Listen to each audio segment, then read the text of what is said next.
sir. Good morning, sir. Yes, very good morning, all of you.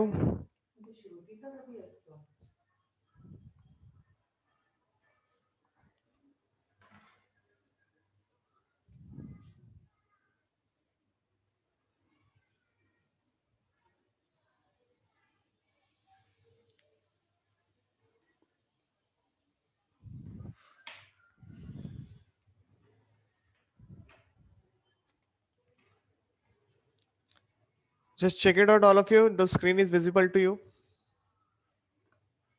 Yes, sir. Yes, sir. Okay तो चलो start करते हैं फिर lecture को। लास्ट लेक्चर में हम लोग ये अरेंजमेंट ऑफ टेट्राहेड्रल वाले स्ट्रक्चर को लेके बात करते हैं, means arrangement of the microspore टेट्राड्स, right? इसके बारे में देख रहे थे। ठीक है, इसमें कोई डाउट है किसी को? लाइक टेट्राहेड्रल एंड आइसोबैटल कंडीशन जो है ये बहुत कॉमनली देखी जाती है कि नहीं? ये रहा टेट्राहेड्रल और ये रहा आइसोबायलैटरल कंडीशन यहाँ पे स्क्रीन के ऊपर। ओके, जो कि एकदम सिंपल तरीके से दिखाया गया है। हम लोगों ने काफी बातें की थी इसके रिस्पेक्ट में, और बाकी के जो सिनेरियोज है like decussate linear T shape tetrads, these are also found in the angiosperms. चलो बढ़ते हैं आगे।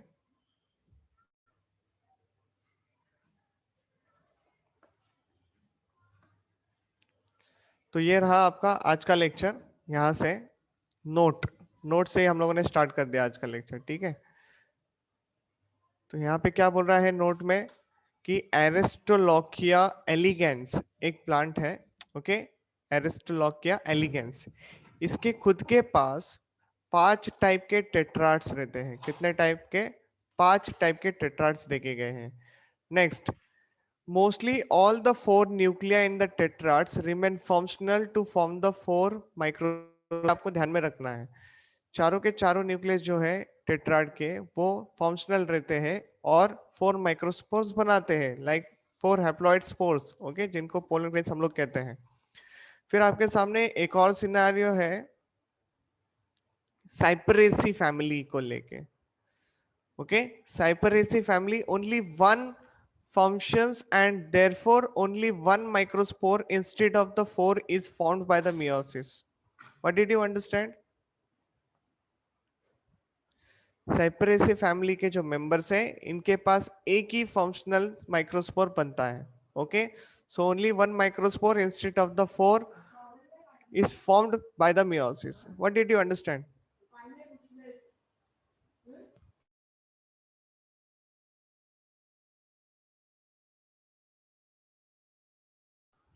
Next, see over here, meiosis हुआ, 4 बनते हैं तो खाली एक ही फंक्शनल रहेगा और वही आगे जाके मैच्योर होगा। समझ में आया आप लोगों को? Yes, sir. हाँ, in some cases all 4 pollen remain attached forming the compound pollen grain. What did you understand by the compound pollen grain? सबके सब एक ही साथ अटैच रहेंगे। 4 के 4 जो टेट्राड रहते हैं वो सारे के सारे फंक्शनल रहेंगे लेकिन एक ही साथ अटैच रहेंगे। अटैच वाले पोलन ग्रेन को हम लोग कंपाउंड पोलन ग्रेन बोलेंगे। ये हम लोगों को देखने मिलता है in case of the Juncus, Jatropha and Typha. Okay, Juncus, Jatropha and Typha, these are just an you can say आपको थोड़ा बहुत आइडिया दे के रखा है, इलेबोरेशन किया है चैप्टर को। ओके, इलेबोरेट किया है मतलब थोड़ी देर के लिए, थोड़ी देर के लिए मतलब ये थोड़े से इंटरेस्टिंग कैरेक्टरिस्टिक फीचर्स है जो हमको ये भी ध्यान में रखना है। नेक्स्ट, कैलाट्रोपिस। कैलाट्रोपिस वो नॉर्मली मैं जो बोलता हूँ कैलाट्रोपिस गाइगेंशिया, ये एग्जाम्पल इंपॉर्टेंट है आपके लिए। ओके, ये जो एग्जाम्पल है ये बहुत इंपॉर्टेंट है आपके लिए। क्यों? यहाँ पे नीट के क्वेश्चंस बनेंगे। किसके रिस्पेक्ट में? आपको हाईलाइटेड करके दिया है पॉलिनियम के रिस्पेक्ट में। What did you understand by the term pollinium? आप लोगों ने मॉर्फोलॉजी ऑफ फ्लावरिंग प्लांट पढ़ा है? मॉर्फोलॉजी ऑफ फ्लावरिंग प्लांट, वहां पे हम लोगों ने पॉलिनियम को लेके बात की है। वो क्या होता है? देखो, ये ऐसे स्ट्रक्चर दिखते हैं, पॉलिनियम। दिखा रहा हूँ, स्क्रीन पे बना के दिखा रहा हूँ, you just see that. Can you see very clearly? ये एक्चुअली पोलन सैक होते हैं। क्या होते हैं? पोलन सैक बोल सकते हो आप लोग पॉलिनियम को। और इसके अंदर बहुत सारे पोलन ग्रेन्स होंगे। पोलन सैक वो नहीं जो एंथर के बारे में बात चल रही है। It's a different thing which is seen only in case of the Calotropis gigantea, इसका स्पीशीज का नाम है गाइगेंशिया। ओके, गाइगेंशिया, कैलाट्रोपिस गाइगेंशिया। और आप लोगों ने ये प्लांट देखा भी है, गारंटीड है, सब लोगों ने देखा है। इसके फ्लावर्स पॉइजनस होते हैं, मिलके लैटेक्स निकलता है, एक्सलापिडेसी फैमिली को बिलोंग करता है। ओके, तो ये जो सैक है ना यहाँ पे, इसी मेम्ब्रेन को एक्चुअली हम लोग पॉलिनियम कहते हैं। क्या कहते हैं? पॉलिनियम। और ये मेम्ब्रेन क्या है? It's acts like a barrier, barrier between हो, बिटवीन द पोलन ग्रेन, ये है हमारे पोलन ग्रेन, और मान लो इसके नीचे हमारा स्टिग्मा रहेगा। Now you understood stigma. Normally क्या होता है? पॉलिनेशन होता है, पोलन ग्रेन्स रिलीज कर दिए जाते हैं, लेकिन ये लोग के पास है ना, ये पॉलिनियम होते हैं। Pollinium is a sac like structure, ये ऐसे पेयर में होते हैं और उनके अंदर काफी सारे पोलन ग्रेन्स होते हैं। तो जब रिलीज करने की बात आती है तो पोलिनिया रिलीज होता है। ओके, तो ये मेम्ब्रेन जो है, it acts like a barrier between the stigma and the pollen grains. तो जब ये पॉलिनियम पॉलिनियम जो है ये ऐसे एयर में रहता है, तभी ये एयर में से मॉइस्चर वगैरह एब्जॉर्ब करके ये जो मेम्ब्रेन है वो डिसइंटीग्रेट होती है। कभी कभी नहीं हो जाती तो ऐसे स्टिग्मा पे आके गिर जाएंगे, तो directly you can see the barrier is acting over there. समझ में आ रहा है कि नहीं आ रहा है? ओके, तो अब क्या, अब सिनारियो ऐसा है कि इसको डिसइंटीग्रेट होना पड़ेगा सबसे पहले, और तब जाके पोलन जो है स्टिग्मा पे गिरेंगे, उसके बाद ही बाकी का फर्दर डेवलपमेंट होने देखने मिलेगा। और जो इसका जो स्टिग्मा होता है, ये पेंटागोनल कैसे दिखता है, वैसा डिस्क होता है इसका स्टिग्मा का, ऐसे। समझ में आ रहा है? This is how the stigma appears for this particular plant. और ये जो पॉलिनियम होते हैं, यहाँ पे एजेस पे फॉर्म्ड होते हैं ओवर हियर, ऐसे। इसका मैं ड्राइंग बना के दिखाता हूँ, एक डायग्रामेटिक रिप्रेजेंटेशन पता है मुझे, मैं वो बना के दिखाता हूँ। सी ओवर हियर, अगर इसको रिप्रेजेंट करना होगा तो कैसे करेंगे? Can you see the screen very clearly all of you? Yes, sir. हाँ, तो ये ऐसे जैसे हम लोग मेहंदी डिजाइन बनाते हैं ना, ऐसे वाला स्ट्रक्चर, ऐसे ऐसे टाइप के इसके एंथर्स अरेंज रहते हैं। देखो ये ऐसे पीछे से रहेगा over here.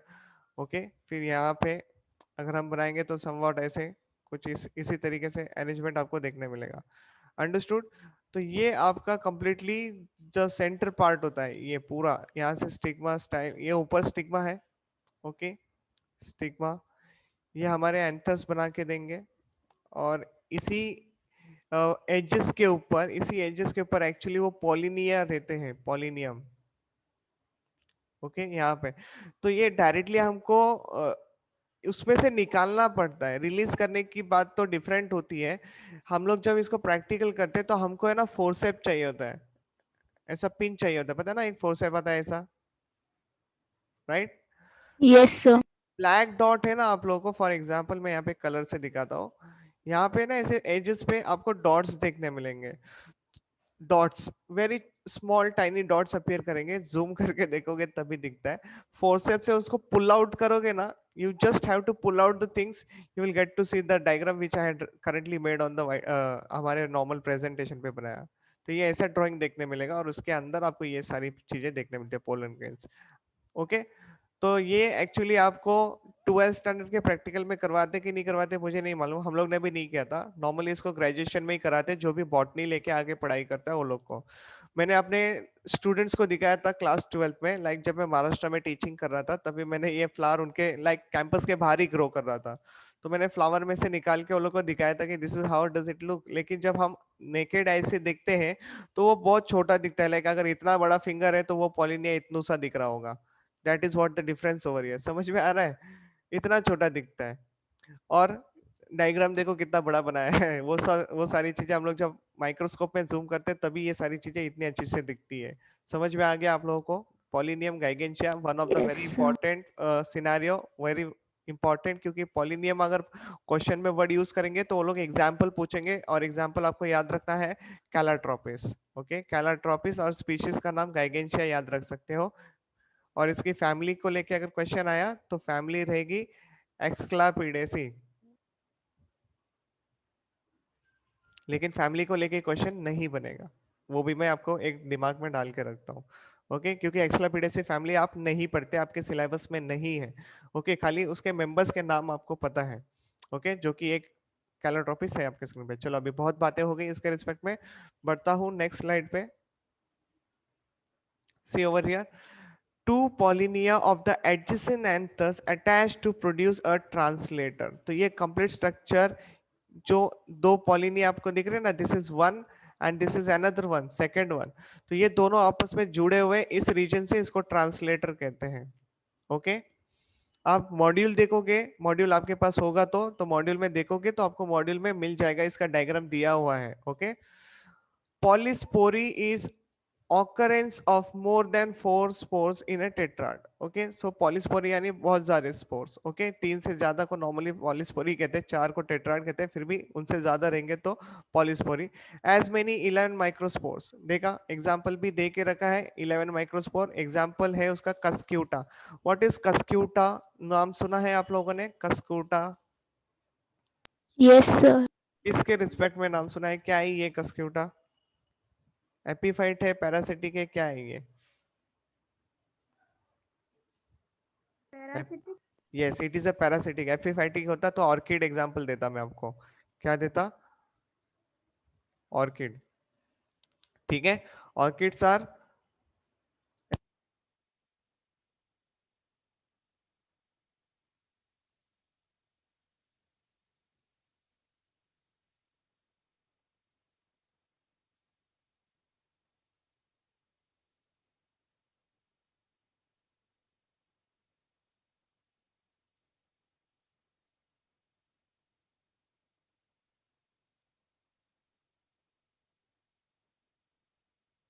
Sir, you are not audible.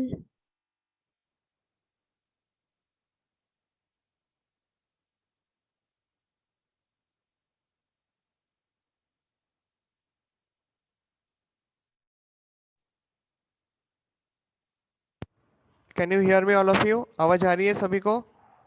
Yes, sir. Now it's audible. हाँ ठीक है, चलो। तो जब आप प्लांट का, व्हाइट स्क्रीन आ गई है आपके स्क्रीन पे? Yes, sir. ओके, तो व्हाइट स्क्रीन जब आप देख रहे हो अभी, तो ध्यान रखना, ये नॉर्मली क्या होता है, ये प्लांट है, ओके, स्टेम है, और कस्किटा जो है इसके ऊपर ऐसे कॉइल होके ग्रो कर जाते हैं। ठीक है, तो अभी हम इसके सेक्शन को देख रहे हैं, तो वो सेक्शन कुछ इस तरीके से अपेयर करेगा, क्योंकि टीएस है, ट्रांसवर्स सेक्शन है। ठीक है, तो ट्रांसवर्स सेक्शन में जब आप देखोगे ना, तो इसका ऐसा पूरा ये हुक लाइक स्ट्रक्चर वो लोग अपने वैस्कुलर बंडल तक डाल देते हैं। ये सेंटर में मान लेते हैं, यहाँ पे जाइलम फ्लोएम वगैरह आएगा यहाँ पे। Are you understanding? These are vascular bundles, और ये वैस्कुलर बंडल से पूरा नरिशमेंट ले लेगा और ये ग्रो कर जाएगा। मतलब होस्ट से ये लोग न्यूट्रिएंट ले रहे हैं, therefore it is called as a parasitic. Okay, अगर एपिफाइटिक वर्ड यूज होता तो मान लो ये मैंगो का ट्री है, ये उसकी साइड ब्रांच है, और यहाँ पे ऑर्किड ग्रो कर रहा है, उसी के ऊपर ग्रो कर रहा है। अंडरस्टूड? और यहाँ पे उसके रूट्स है। ओके, यहाँ पे क्या है, उसके रूट्स है, और ये रूट्स के पास स्पेशल टिश्यू है। क्या है? Special tissue. वो टिश्यू का नाम क्या है? वेल्लामेन। नाम सुना था? वेल्लामेन टिश्यू नहीं सुना था या सुना था? पढ़ाया गया है मॉर्फोलॉजी का एडेप्टेशन से ये सारी बातें।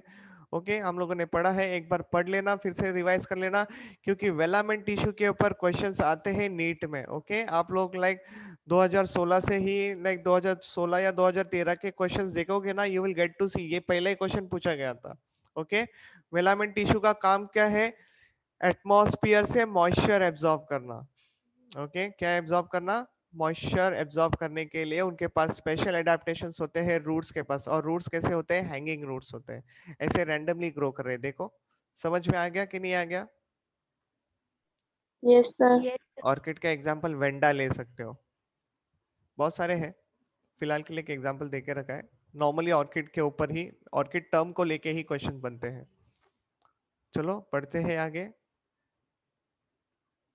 तो मैंने इसी स्लाइड पे आपको दो खास इंपॉर्टेंट क्वेश्चन बताए, one respect to the Calotropis pollinium को लेके, और other with respect to the Cuscuta जो आपके स्क्रीन पे था, और द पॉली क्या बोलते हैं उसको, ऑर्किड वेलामेंट टिश्यू को लेके। ओके, तो तीन क्वेश्चंस आपको बताए। चलो बढ़ते हैं आगे।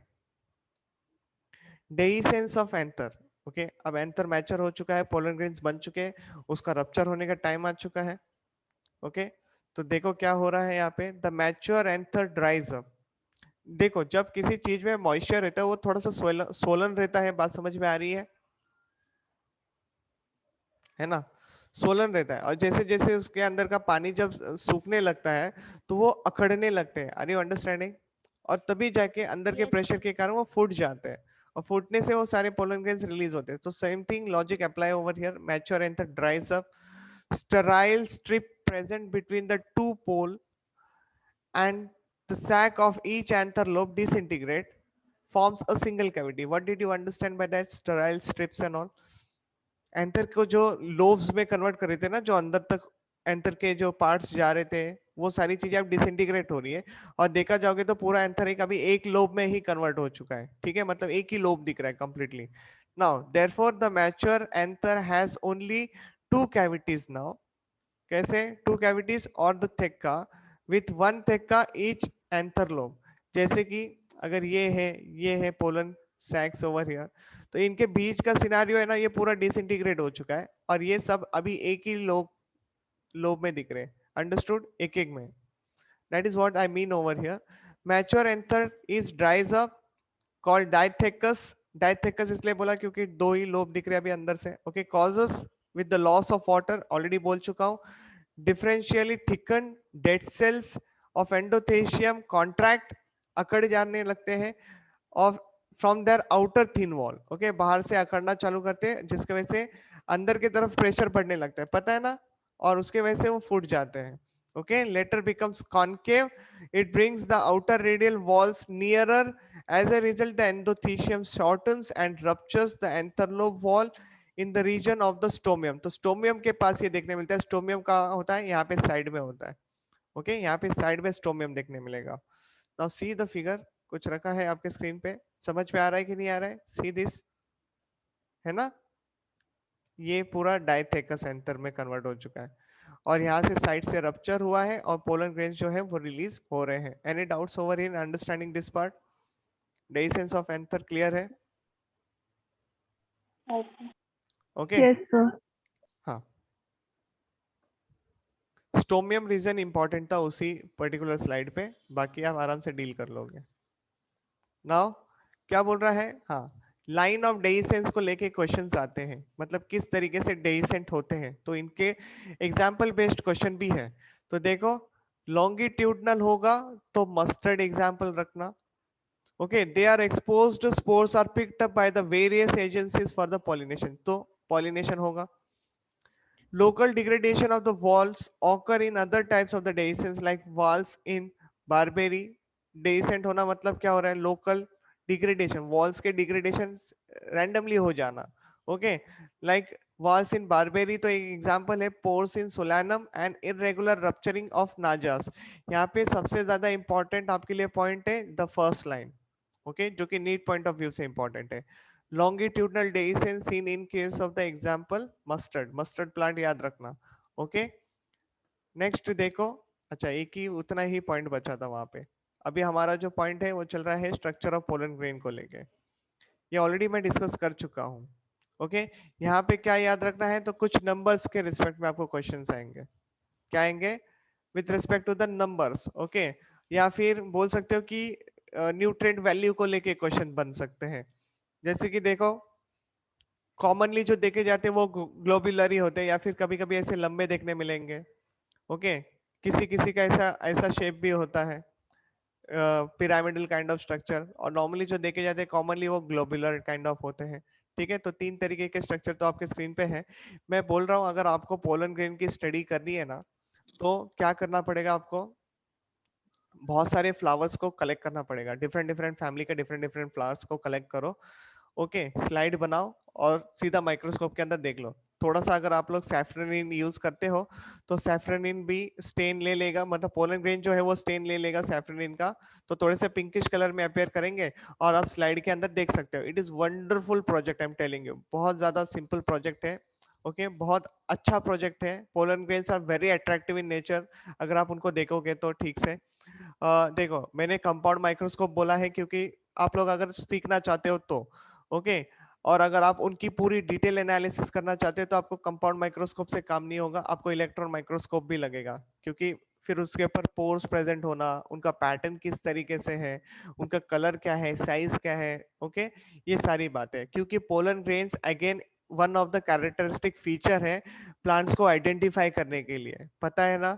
खाली मॉर्फोलॉजी देख के अभी काम नहीं होता है, अभी हर लेवल तक देखा जाता है, और इलेक्ट्रॉन माइक्रोस्कोप आने से ये चीजें काफी आसान भी हो गई है, ओके। ये तो मैंने इसलिए बताया क्योंकि लोगों ने इसके ऊपर ऑलरेडी काम करके रखा है, you don't have to worry about this, okay. लेकिन you can just do by your own interest, तो जनरली कंपाउंड माइक्रोस्कोप से हो सकता है। अगर स्कूल चालू होती तो मैं आप लोगों को सजेस्ट करता कि नॉर्मली जब प्रैक्टिकल लैब में जाओगे तो एक एक फ्लावर ऐसा लेके जाके ये काम करने का, ओके, कौन सा भी रैंडमली ऐसे फ्लावर लेके जाके काम करने का, ओके, जब बायोलॉजी के प्रैक्टिकल्स होते हैं तभी।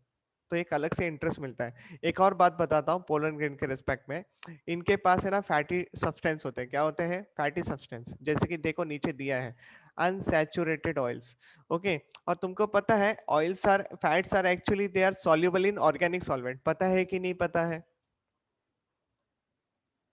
Fats are soluble in organic solvent, okay. एक एक नहीं पता है तो मैं आपको एक छोटा सा एग्जांपल देता हूँ, देखो ग्रीस पता है सबको, ग्रीस नॉर्मली सबके पास टू व्हीलर फोर व्हीलर तो होगी ना, साइकिल भी होगी, तो ग्रीस डालते पता है चेन में स्मूथिंग इफेक्ट आने के लिए, Yes, आप sir. है ना। तो Yes, yes. ग्रीस अगर हाथ में लग जाए तो आप क्या पानी से धोते हो? किससे धोते हो आप लोग? Oh, पानी से धोते हो, अच्छा, पानी से धोने से वो निकल जाएगा? Do you think it is that possible? उतना सिंपल है उसको निकालना? no. तो क्या करोगे? No. साबन लोगे ना हाथ में, साबन लोगे, थोड़ा सा केमिकल सब्सटेंस है साबन, इट्स एन ऑर्गेनिक सब्सटेंस, तो आप उससे साफ करोगे तो वो फटक से निकल जाएगा, फिर पानी के नीचे हाथ धो लो, साफ हो गया, है कि नहीं। मैं ये एग्जांपल हमेशा देता हूँ बच्चों को, हमेशा जब भी पोलर ग्रीन की बात आती है ना, मैं यही एग्जांपल से एक्सप्लेन करता हूँ, क्योंकि बेस्ट एग्जांपल है। देखो ग्रीस को अगर डायरेक्टली पानी के नीचे साफ करोगे तो जाएगा नहीं, इजीली जाएगा नहीं, उल्टा और स्प्रेड हो जाएगा और आपके हाथ चिकट हो जाएंगे, ठीक है। तो ये सॉल्युबल नहीं होते पानी में ना, समझ में आ रही है बात? Fats are not soluble in the water, है ना। तो क्या करना पड़ेगा? ऑर्गेनिक सॉल्वेंट ले लो, तो फॉर एग्जांपल साबन ले लो, उसे साफ कर दो, फैट जो है वो उसी में सॉल्युबल हो गए, इसलिए बरोबर से धुल गए। क्लियर हुआ कि नहीं हुआ? Yes, sir. ओके, तो वो एक लॉजिक दिमाग में रखना। तो पोलन ग्रेन्स के अंदर फैटी सब्सटेंस होता है। क्या सब्सटेंस होता है? Fatty substance. तो उनको निकालने के लिए हम लोग क्या करते हैं, पोलन ग्रेन्स को बेंजीन के 2 ड्रॉप से क्लियर कर देते हैं। बेंजीन यूज करते हैं। क्या यूज करते हैं हम लोग? बेंजीन यूज करते हैं, याद रखना, बेंजीन के 2 ड्रॉप डाल देते हैं, और ये जो फैटी सब्सटेंस है वो बेंजीन में डिसइंटीग्रेट सॉल्युबल हो जाते हैं, और पोलन ग्रेन के जर्म पोर से बाहर आ जाते हैं। Are you understanding? क्लियर है? और आप देख भी सकते हो, पता है हल्का हल्का सा येलोइश कलर का लिक्विड पता चल जाता है कि आपके सिनेरियो दिख दिख दिख जाता है आपके आंखों से, ठीक है। नेकेड आई से पता चल जाए हाँ कि ये डिसॉल्व हो चुका है, ठीक है। अब स्टेनिंग करोगे ना ऐसे पोलन्स को, तो वो स्टेन एब्जॉर्ब करेंगे और माइक्रोस्कोप में बहुत अच्छी तरीके से स्ट्रक्चर देख पाओगे। Even the germ pores you can C very nicely now. Compound microscope से आपका यहाँ पे काम हो जाएगा, ठीक है। अब बढ़ते हैं आगे, थोड़ा सा एक्सप्लेनेशन है तो उसको समझो अभी। ग्लोबुलर इन आउटलाइन तो बोल दिया, other several shapes are also available, जो मैं यहाँ पे बता चुका हूँ। डायमीटर की बात करें तो नॉर्मली 25 से 50 माइक्रोमीटर, ओके, 25 से 50 माइक्रोमीटर। एनसीईआरटी रीड करना जरूरी हो जाएगा आज के लिए लेक्चर में आपको, ठीक है। There is highly resistant wall. Resistant wall किस लिए बोला है? क्योंकि पता है ना स्पोरोपोलिनिन डिपोजिशन होता है उनके पास, देखो नीचे लिखा है लास्ट लाइन में, can you see that? Yes. और दूसरी बात लिखा है highly resistant fatty substance called as a sporopollenin, लेकिन sporopollenin is a substance which cannot be disintegrated by any substance, okay। वो एकदम स्ट्रॉन्गेस्ट लेयर है जो कि पोलन ग्रेन्स के ऊपर है, उसको रप्चर भी नहीं कर सकते हम लोग। तो चलो बढ़ते हैं आगे। तो प्रोटेक्शन देने का काम करती है, इसी की वजह से पोलन ग्रेन ज्यादा समय तक एटमॉस्फेयर में रहते भी है, ओके। कुछ कुछ लोगों के, कुछ, क्योंकि कुछ लोगों के पोलन ग्रेन्स का वायबिलिटी भी रहता है, ऐसा भी है, क्योंकि इतने टाइम के बाद नहीं, इतने टाइम बाद अगर वो लोग जाके स्टिग्मा पे गिरेंगे तो काम नहीं करेंगे, ऐसा भी सिनेरियोस है, okay. So pollen grain protoplast is uninucleate in the beginning, but at the time of liberation it becomes 3 cell stage। अगर 2 सेल स्टेज की बात करें तो कितना percentage of the angiosperms, and अगर 3 सेल की बात करें तो कितना परसेंटेज ऑफ एंजियोस्पर्म? ये लास्ट लेक्चर में बता चुका हूं।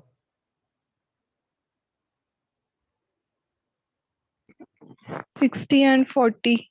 Very good. So 60% at 2 cell stage and 40% at 3 cell stage. समझ में आ गया? यहाँ पे 2 माइटोटिक डिवीजन होगा, यहाँ पे 1 माइटोटिक डिवीजन होगा, है ना? अब वैसे देखी जाओगे तो जनरली 3 हो गए ना, एक वेजिटेटिव सेल, एक जेनरेटिव सेल, यहाँ पे नहीं 2 ही हो गए, एक वेजिटेटिव सेल और एक जेनरेटिव सेल, और यहाँ पे 2। कैसे? एक वेजिटेटिव सेल, एक जेनरेटिव सेल, और जो जेनरेटिव सेल है वो एक और माइटोटिक डिवीजन करेगा, मतलब 2 माइटोटिक डिवीजन यहाँ पे लगेंगे और एक माइटोटिक डिवीजन यहाँ पे लगेगा, क्योंकि अगला माइटोटिक डिवीजन इसका जब पोलन ट्यूब में जाएगा ये तब होगा, और यहाँ पे तो ये ऑलरेडी बना हुआ है, तो पोलन ट्यूब से बस इसको ट्रेवल करना है। चलो next, wall of the covering of the pollen grain is called sporoderm. It has 2 layers, तो दोनों लेयर को मिला के sporoderm, exine and intine. Any doubts over here? Understood? Next, intine is a pectocellulosic in the nature. At places it contains enzymatic protein. At places it contains enzymatic protein, जो proteins उनको मदद करेंगे, pollen grains को मदद करेंगे. Okay, now you can see over here one more thing is coming on the screen. What is that? कुछ name of the scientist है वहां पे, वो नेम ऑफ द साइंटिस्ट आपके लिए खाली ध्यान में रखने के लिए है। Knox and Heslop Harrison 1971। Don't worry, exam में नहीं आने वाला है, जस्ट फॉर योर अंडरस्टैंडिंग उन्होंने इनके बारे में डिस्कवरी की थी और कुछ नहीं। Enzymatic proteins are nothing but enzymes in nature only, all proteins are enzymes in nature, उनका कुछ ना कुछ स्पेसिफिक रोल होता है। You don't have to study that detail over here. Enzyme is made up of highly resistant fatty substance जिसको sporopollenin कहते हैं। इसकी डिस्कवरी की थी जेलिश ने, ये एक नाम आप दिमाग में रख लेना जेलिश करके, जिसने स्पोरोपोलिनिन के बारे में स्टडी की थी। बढ़ रहा हूं आगे के स्लाइड के ऊपर। यहाँ पे किसी को कोई डाउट है? इंपॉर्टेंट पॉइंट क्या क्या है यहाँ पे? साइटोप्लाज्म जो होता है rich with starch and unsaturated oil. दूसरी बात, स्पोरोपोलिनिन की कवरिंग होती है जो कि दुनिया में सबसे हार्डेस्ट कवरिंग मानी जाती है, किसी भी सब्सटेंस में डिसॉल्व नहीं होती। नेक्स्ट, 2 लेयर होती है जिसको स्पोरोडर्म कहा जाता है, एक्साइन एंड इंटाइन, और जो साइजेस के बारे में बात की है वो है 25 से 50 माइक्रोमीटर। बस समझ में आया? Yes, sir. Yes, sir. हाँ, आज लेक्चर में कितने बच्चे हैं? 10 बच्चे हैं। देखते हैं कौन कौन है। Bhumika is there, Dhruvi is there, Jay Patel, Krishna, Niyati, Prakriti, Sanika, Nashra, Shruti and Sumit. Okay, boys नहीं आ रहे, गर्ल्स काफी लोग आ रहे हैं। चलो आज ग्रुप में एक मैसेज डाल ही देते हैं, थोड़ा सा स्कूल के ग्रुप में, थोड़ा सा कॉल जाना चालू हो जाएंगे घर पे, बम्बार्टमेंट हो जाएगा तो आ जाएंगे। ठीक है, 1 सेकेंड होल्ड करना। Okay, so there is now new slide on the screen. ये आप स्क्रीनशॉट ले सकते हो, it is one of the important slide from this chapter, क्योंकि यहाँ पे लिखा गया है sporopollenin is not degraded by any enzyme, जो कि मैं ऑलरेडी बता चुका हूँ। किसी को कोई डाउट पहले पॉइंट को लेके? No, sir. No, हाँ, sir. अब नीचे वाला पॉइंट भी देखो, it is not even affected by the high temperature, strong acid और स्ट्रॉन्ग बेस या फिर एल्कली। समझ में आया? Next, because of sporopollenin, pollen grain are well preserved as a microfossils also. What do you understand by microfossils? Fossils की study करते हैं ना, लॉन्गर समय तक ये ऐसे पड़े रहेंगे ना तो भी ये लोग ऐसे सरवाइव भी करते हैं। इसको लेके कुछ एग्जांपल्स भी शायद मैंने यहाँ पे स्लाइड में रखे हैं, देखते हैं हम लोग। ओके, रुको। Exine is differentiated into outer exit, देखो एक्टाइन या फिर एक्डिजाइन भी कह सकते हो, या फिर इसका दूसरा नाम है सेक्साइन, एंड इनर एंडिक्साइन या फिर नेक्साइन। ये टर्म्स आपको याद नहीं रखने हैं। यहाँ पे जो मैंने क्वेश्चन लिखा है वो क्वेश्चन नहीं है, खाली आपको बोल रहा हूँ कि ऐसा ऐसा क्वेश्चन समझ। लिसन, ये क्वेश्चन नहीं है आपके लिए, ये जस्ट आपके लिए अलग से टर्म दे के रखे कि सेक्साइन एंड नेक्साइन के नाम से भी हम चीजों को पहचानते हैं। Okay, next. अब यहाँ पे उन्हीं टर्म्स को इलेबरेट किया गया है, जैसे कि सेक्सान, यहाँ पे जो वर्ड यहाँ पे है inner continuous foot layer, a middle discontinuous baculate layer and the outermost discontinuous tectum. और भी उसको डिफरेंशिएट किया गया है और भी तरीके से। क्या 3 लेयर हो गई ना, फुट लेयर हो गई, मिडिल लेयर हो गई जो कि डिसकंटिन्यूअस मानी गई है, एंड उसी डिसकंटिन्यूअस लेयर को बैक्यूलेट लेयर कहा गया है, एंड आउटर मोस्ट लेयर जो है उसको डिसकंटिन्यूअस टेक्टम कहा गया है। एक्स्ट्रा है, no need to worry about this, छोड़ दो। ओके, समझ गए। और टेक्टम जो है प्रोवाइड्स अ कैरेक्टरिस्टिक स्कल्पचरिंग और design to the outer surface of the pollen grain, that is ridges, tubercles, spines, reticulations. Spines यानी उसको टोकदार बनाती है, रेटिकुलेशन उसका थोड़ा सा different different scenario cover structures बनाते हैं over here. Next, it helps in the experts to identify the pollen grains and refers them to as a family, genus and species over here. Okay,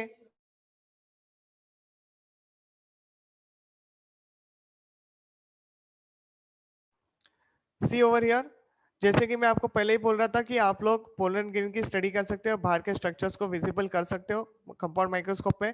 तो हर एक family का अपना अपना characteristic feature हो सकता है, खाली पोलन ग्रेन देख के भी हम फैमिली को आइडेंटिफाई कर सकते हैं। मतलब आपको अगर फ्लावर पता होगा पोलन ग्रेन की, अगर आप लोगों ने स्टडी की रहेगी तो उसकी फ्लावर की फैमिली भले पता नहीं होगी तो पोलन ग्रेन देख के भी आप लोग बता सकते हो। लाइक आपको मल्टीपल पोलन ग्रेन्स ला के दे सकते हैं, या फिर मान लो ऐसा प्रैक्टिकल है जिसमें पोलन ग्रेन की स्लाइड रखी हुई है और आपको वो चेक करके फैमिली आइडेंटिफाई करने के लिए पूछ सकते हैं। समझ में आ रहा है कि नहीं आ रहा है? ऐसा भी होता है, ये आपको अभी नहीं करना है, ग्रेजुएशन में आता है ये सारी बातें। ओके, सो फिलहाल के लिए इतना इतना काफी है आपको ये स्लाइड से। स्टडी ऑफ पोलन ग्रेन को लेके क्वेश्चन बनता है तो याद रखना पैलोनोलॉजी इंपॉर्टेंट है, ये आपके लिए क्वेश्चन है इस स्लाइड पे।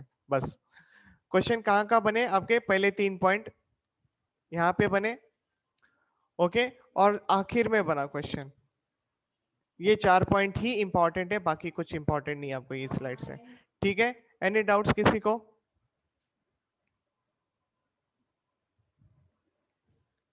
Any doubts? No, sir. Study of pollen grain No, is sir. Called as a palynology, ध्यान रखना। ओके, पैनोलॉजी में भी लोग डिग्री करते हैं आज के डेट में। ओके, बॉटनी की फील्ड है। Let's proceed. हाँ, insect pollinated pollen grains, the exine is spiny. क्यों? अगर मानो ये इंसेक्ट है यहाँ पे, अगर ये नेक्टर लेने आया है और मान लो यहाँ पे एंथर इसके पास है, तो इसके पोलन ग्रेन है ना, एक पोलन ग्रेन को बाहर निकाल लेते हैं, ऐसे होगा, उसको पैटर्न होगा ऐसा कुछ। तो ये पैटर्न है ना, इनके बॉडी पे चिपक जाते हैं। समझ में आ गया? और तो खाली स्पाइनी रहता है, अट्रैक्ट मतलब इंसेक्ट को चिपकने के लिए तो रहता ही है, लेकिन थोड़ा सा उसके ऊपर है ना स्टिकी सब्सटेंस भी होते हैं, सो दैट बॉडी के साथ चिपक के रहे, इंटैक्ट रहे। फिर ये जब किसी दूसरे फ्लावर के ऊपर जाएगा तो पॉलिनेशन हो जाएगा। ओके, क्लियर है? स्पाइनी होने का रीजन क्या है पीछे? as well as see well covered by a yellowish viscous sticky and oily layer जिसको पोलन किट कहते हैं। नीट का क्वेश्चन है, ध्यान रखना, पूछा जा सकता है what is exactly the pollen kit is made up of. समझ में आया? Okay, yellowish viscous sticky and oily pollen kit. Pollen kit is made up of lipid and carotenoids. Again ये भी आपको ध्यान रखना है, pollen grains are made up of lipids and carotenoids. Exine is a smooth and anemophilous pollen. What is this? Exine is smooth. Smooth होना मतलब क्या? देखो यहाँ पे ये टोकदार है, अब दूसरे केस में ये एकदम स्मूथ है। स्मूथ किस में है? Anemophilous. What do you understand by the anemophilous pollen? What did you understand by this anemophilous? Come on, be fast. ये पॉलिनेशन की एक कैटेगरी है। ओके, टाइप्स ऑफ पॉलिनेशन जो कहते हैं ना, उसमें एक आता है एनिमोफिलस, यानी सीधा विंड पॉलिनेशन के थ्रू हो जाना। समझ में आया? अब मुझे बताओ, जब चीजों को उड़ना ही है तो उसको पॉइंटेड क्यों करें? समझ में आ रहा है कि नहीं आ रहा है? क्लियर है? हाँ बोलो। Sir. Yes, sir. नहीं है क्लियर तो ना बोलो, क्लियर है तो हाँ बोलो। ओके, बोला सर। हाँ ठीक है, चलो, very good. At certain places the exine is thin also और एब्सेंट ऑल्सो। आपको पता है उनको क्या कहते हैं? उनको जर्म पोर्स कहते हैं। यहाँ पे नीचे हाईलाइट किया देखो, जर्म पोर। ओके, और द एरिया में हैव थिकन इंटाइन और deposition of the callus. Thicken intine मतलब क्या? थोड़ी सी जाड़ी हो जाएगी लेयर। ओके, या फिर वहां पे कैलोस का डिपोजिशन आपको देखने मिलेगा। कैलोस आपको पता है वो टेट्राड फॉर्मेशन के समय में फॉर्म्ड होता है, वो ही थोड़ा बहुत रह सकता है। Okay, pollen grains are generally tricolpate. Tricolpate यानी 3 जर्म पोर्स होना। मैंने कहा था पोलन ग्रेन की स्टडी करोगे, स्पाइनी वगैरह ये सारी चीजें देखोगे तो नंबर ऑफ जर्म स्पोर भी आप उनके ऊपर देख सकते हो। तो जर्म पोर देख के भी आप बोल सकते हो कि ये कौन से टाइप का पोलन ग्रेन है। तो एक आता है ट्राइकॉल्पेट। नेक्स्ट है जो कि commonly seen in the dicots, monocolpate with a single germinal furrow in monocots. समझ में आ गया? तो एटलीस्ट आप डाइकॉट्स और मोनोकॉट्स पता कर सकते हो by looking at the germ pore. 3 हुए तो डाइकॉट, 1 हुआ तो मोनोकॉट्स। क्लियर है? से yes. Yes, sir. Yes, sir. अच्छा यार देखो, यस नो बोलने के पीछे एक ही कारण है, मुझे वो उतना फ्रैक्शन ऑफ सेकंड्स का ब्रेक मिल जाता है। ओके, मेरा फायदा देख रहा हूँ। चलेगा ना? सपोर्ट कर रहे हो कि नहीं कर रहे हो, या खाली बस सुनते रहते हो? कर रहे। हाँ, थोड़ा स्माइल से बात करो यार, ऐसे लग रहा है नींद से उठे उठे हुए हो तुम लोग। ये लो, बाउंसर आ गया। इसमें कोई डाउट है तो पापा बता देना। सारी चीजें पढ़ने की जरूरत है, जरा चेक करो आप लोगों को समझता है क्या, आप लोग बताओ मुझे, क्लियर है करके। ट्यूब सेल बोला गया है इसको। What did you understand by that? Tube cell यानी ये वाला सेल का न्यूक्लियस और ये बाकी का जो साइटोप्लाज्म है ना, ये पूरा मिलके ट्यूब सेल, क्योंकि ये पोलन ट्यूब फॉर्म करने में मदद करने वाला है। अंडरस्टूड? बाहर की जो ब्राउन कलर है वो एक्साइन है। यहाँ पे ये स्मूथ दिखाई है। ओके, यहाँ पे ये स्मूथ दिखाई है, मतलब कौन सा हो गया? ये एनिमोफिलस का पोलन ग्रेन हो गया। सही बात है। अगर ऐसे शार्प होती तो नॉर्मल पोलन ग्रेन। ठीक है। इंसेक्ट पॉलिनेशन, इंसेक्ट पॉलिनेशन को एंटमोफिलस कहते हैं। Okay, entomophilous. Okay, entomophilous type of the pollination, insect pollination in short. ये अंदर की लेयर जो है वो इंटाइन है, अंदर ये जेनरेटिव सेल है, ये रहा उसका न्यूक्लियस, और ये बाजू का जो है उसका साइटोप्लाज्म है। लेकिन इसमें other than cytoplasm there are various cell organelles are also present, क्योंकि आगे जाके इसको माइटोटिक डिवीजन करना है। ओके, और ये एपर्चर्स जिसको जर्म पोर कहते हैं, यहाँ से पोलन ट्यूब जो फॉर्म्ड होगी तो यहाँ से बाहर आएगी ऐसे। ठीक है, बढ़ता हूं आगे। नेक्स्ट, पोलन वायबिलिटी चल रहा है अभी स्क्रीन पे, ध्यान देना ठीक से।